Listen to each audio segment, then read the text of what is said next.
जो मैंने कार्यालय एभेलेबल थिले सहित भेटघाट है देखा साक्षात है से खाली सकाल पुरी रे दर्शन करेंगे जगन्नाथ दर्शन हम माँ सुभद्रा दर्शन हम बलभद्र दर्शन हम तापर रोड शो रे रहिबे रोड शो सारी से अनुगुल जीवे अनुगुल कटक आसवे कटक रु फेरिकी पुणी ओडिशा रु से बेंगल जीवे ये कार्यक्रम तांगर अछि तेणु निर्वाचन परिचालन कमिटी जो बैठक है बैठक रे कोन आलोचना कोन गुरु मंत्र जो माने देखाले समस्त सहित से सौहार्दपूर्ण कथबार्ता बस भेट होती देखा कथा क्या निर्वाचन रे डका जाए ना निर्वाचन जना जाए ना सी जो भाव में स्वल्प समय भितर आसछंती खबर देते जो मैंने ऑफिस अवेलेबल थे से सहित कथबार्ता भेटी कथा एवं जो जो आमर संवाद सर्वा संस्था जो मैंने किसी खोला कथा दवा चाहिए से सहित कथा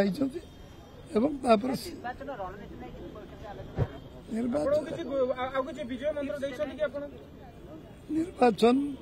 ता रास्ता चलती निर्वाचन प्रक्रिया चलती कौन आज हूँ निर्वाचन प्रस्तुति समस्त जना 2024 मसीहा एप्रिल में जून हम ये निर्वाचन समस्ते सक्रिय अच्छा वर्ष वर्ष धरी समस्त प्रक्रिया जारी रही है कौन बाघर बैगण रहा जाए कि जो जिनस आमर विभिन्न स्तर में मीटिंग 5 वर्ष धरी निरंतर कार्यक्रम 5 वर्ष निरच्छिन्न आम योजना तार क्रियान्वयन एवं विभिन्न सफलता समीक्षा ये सब वर्ष वर्ष धरी चले से कार्यक्रम सरी जाइए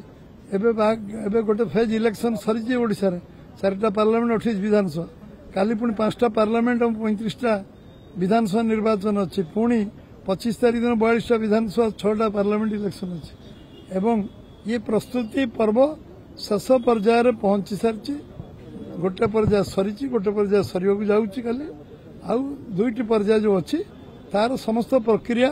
सरीवा कार्य चली निर्वाचन में काली पुरी रे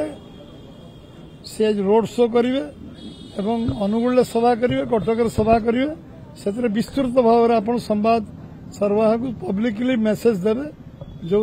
साधारण जो वक्तव्य देवे ताको आम समस्ते जानिबा सेटा होची हमर निर्वाचन रो मेसेज जून 4 सरकार हम संख्यागरिष्ठता हम सरकार हबार दिन स्थिर अलरेडी हो सारी 10 तारीख सरकार निश्चय हम 4 तारीख दिन भोट गणति में बीजेपी ओडिशा रे कंफर्टेबल मार्जिन ने सरकार करिवो पार्लियामेंट 21 पार्लियामेंट जीतिवो एवं 4 तारीख आउ किछि घटिवार नहीं बीजेपी ओडिशा रे प्रथम थर पर सरकार करिवो लोकंको विजय हम लोकंर सरकार हम गरीब लोक सरकार हम युवक मान सरकार हम महिला मान सरकार हम कृषक मान सरकार हम एवं ये सरकार उत्तरदायी रहे 5 वर्ष समाज सब वर्ग लोक सांगे नहीं चले।